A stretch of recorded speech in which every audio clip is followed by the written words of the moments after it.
This is chapter 10, where we look at a protein function and what happens to you when that protein function goes wrong. Following transcription and translation, we can create many different types of proteins with a multitude of different functions.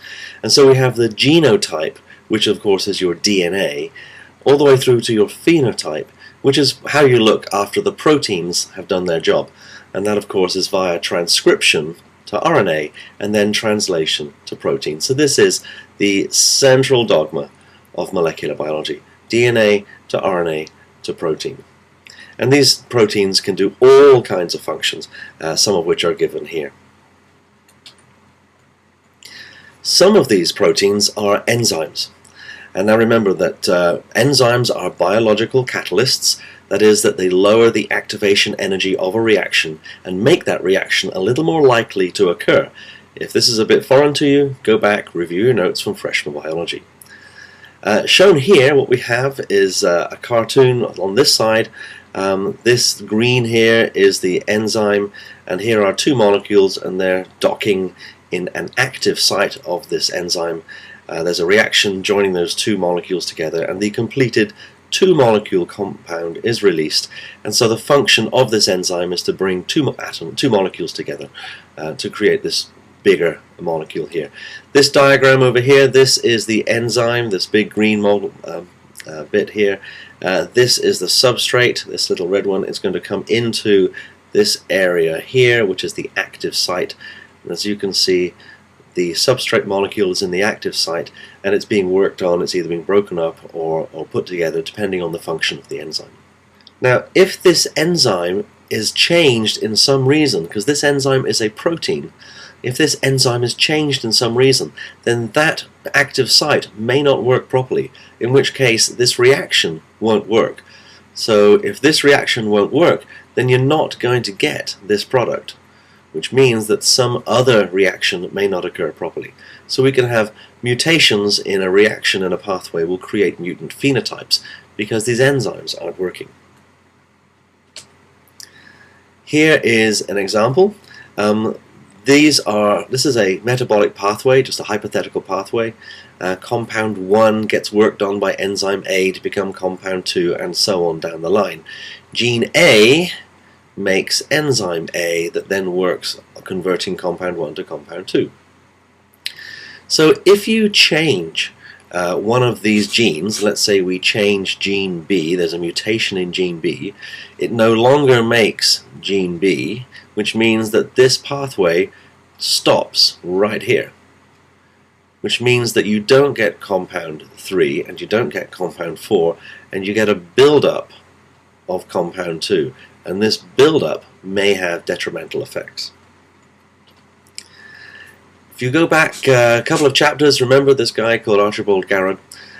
He was one of the first people to link genotype to phenotype, and the disease he worked on was something called alkaptonuria, and this was where the urine turns black. There was a picture of that back in the first chapter. And this was due to mutation in a gene in a biochemical pathway, as we just talked about, and the end result was homogenistic acid was built up, causing the urine to turn black. There's also another disease called phenylketonuria, called PKU. It's also an autosomal recessive disease, meaning you've got a mutation in a gene that is a recessively inherited trait, and an autosome means it's on a non-sex chromosome. And that is a problem with amino acid metabolism. And if you don't treat it, the person involved will end up mentally retarded. So here's that reaction. If you note here, look, alkaptonuria and PKU are all part of the same biochemical pathway. Here's some protein that you ingest. Phenylalanine is broken down and released from that protein and goes through these reactions. And if you have a mutation in the pathway right here, this enzyme that does this reaction doesn't work, you'll have a buildup of homogenistic acid giving rise to this disease, alkaptonuria. Further back up the chain, if the enzyme that doesn't do this part here breaks down, you'll have a buildup of phenylalanine, and that will give you PKU, or phenylketonuria. So we can address PKU with reduced levels of phenylalanine in the childhood diet. So if you do get tested for PKU and you find to be positive, you basically grow up with a smaller amount of phenylalanine in the diet, up to about the teens, and then after that you can eat normally. So every newborn in the US, here's a newborn, is tested for PKU with a simple blood test. It's called a heel stick. You can take the blood and test it for that. It won't be long until every newborn will be genetically sequenced. Same sampling, and just do the whole genome from there. Here's another pathway. This is lactose metabolism, and mutation that makes up the enzyme in step 3, that's right here, causes a buildup of galactose 1-phosphate. So if the gene that makes this enzyme is mutant, so shuts that down, this will build up in level, and you'll have a buildup of galactose 1-phosphate. This can give a bunch of different phenotypes, including blindness and mental retardation. It's called galactosemia. Now, galactosemia is an example of a trait with multiple alleles. What does that mean? There are alleles that you probably know about. There's the dominant allele, which we would call positive, and there's the negative allele, which down here is the recessive little g. But there's also another version of an allele, and that's the D version, which is right here. And so there's now actually 3 different alleles, and you can have any 2 of these different alleles. So you could be plus plus and be normal, which is this one right here. You could be plus D, which is 1 normal allele and 1 partial allele. And you could be 2 Ds, which would be 2 partial alleles, and so on, all the way down to double recessive down here, where there's no enzyme activity. So this is an example of a trait, and there's many of these kind of traits that don't just have dominant and recessive alleles, don't just have plus and minus, they have something in the middle as well. Lactose intolerance happens when the small intestine does not make enough lactose. So babies make this enzyme so that they can digest breast milk, because obviously that's how babies gain a lot of nutrition. But not eons and eons ago, before humans became dairy farmers, before domestication of cattle came about, you didn't continue to drink milk after your childhood. It just wasn't available. And so the ability to make lactase, to digest lactose, is a relatively new feature. And some people cannot make that still, and so they have lactose intolerance. If you mutate some of these receptors, here are some examples. High cholesterol, and this is the absent receptor here. There are diabetes is another one, and androgen insensitivity. Androgen insensitivity is where you don't detect testosterone, and it can change your sex. So obviously some of these receptors can be quite important. A classic example of changing a gene to give a change in phenotype is sickle cell anemia. And this again is an autosomal recessive trait. Autosomal meaning non-sex chromosome. It's a recessive trait, which means it's a mutation in the gene that gives a protein that does not have the correct function.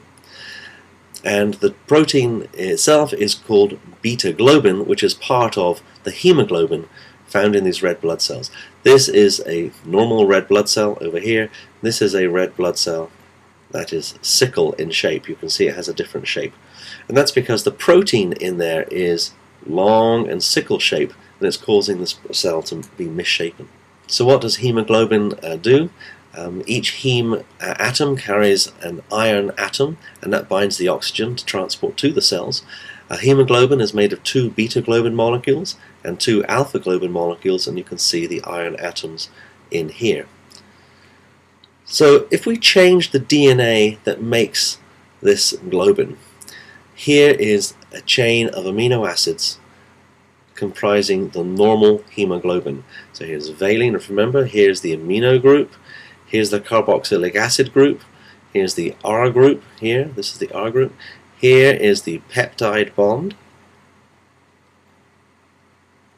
right in there, Also, here's another peptide bond right in here.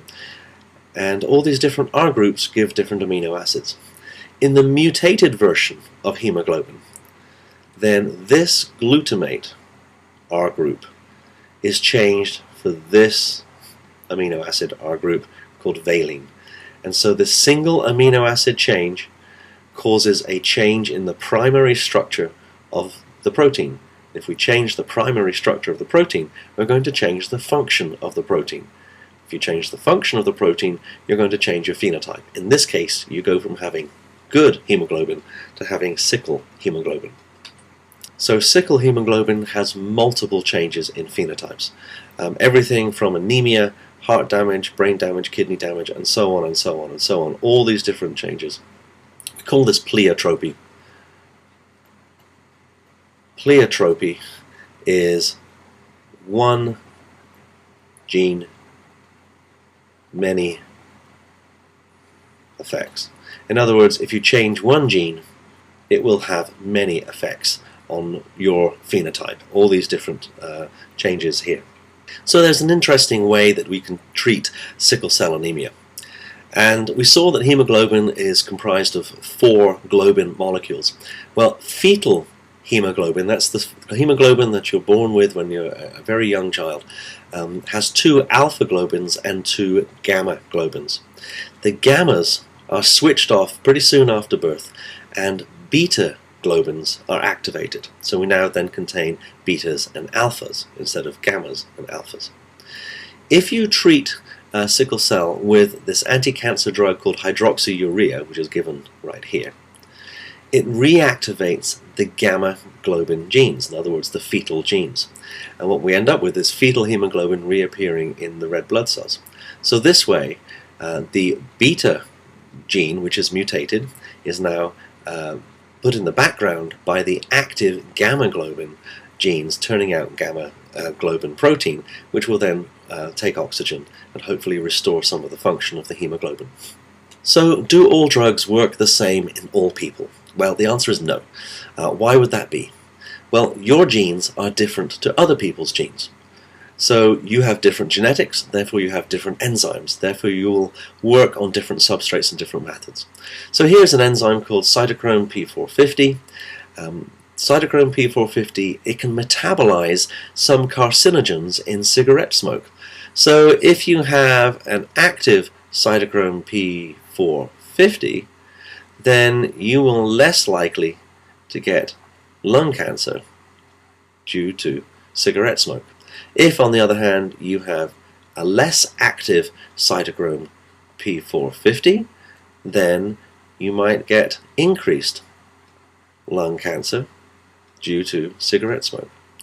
Similarly, some people just love cabbage and broccoli and Brussels sprouts, and some people can't stand it. Well, it's similar. The taste of these compounds is due to a chemical called PROP, and it's similar to another compound called PTC, which is phenolthiocarmamide, which you may have tasted already. And some people are double recessive for PTC. In other words, you can't taste PTC and you can't taste PROP. So if, for example, you are double recessive for that, you have no taste for the bitter taste in these vegetables. If, on the other hand, you're double dominant or even heterozygous, then you can taste it and you're unhappy. And so if you can't taste it, these vegetables taste just fine. It's also interesting that PTC non-tasters also taste less capsaicin, which is the hot compound in peppers. They taste less sugar, and they taste less bitter compounds in dark beers and less compounds in strong cheese. So these people, these double recessives, may actually like, or at least tolerate, hot food, sugary food, dark beers, and strong cheese, whereas these people here may not find those foods or tastes very nice. So how would taste affect your diet? How would your genotype here affect your intake of nutrients?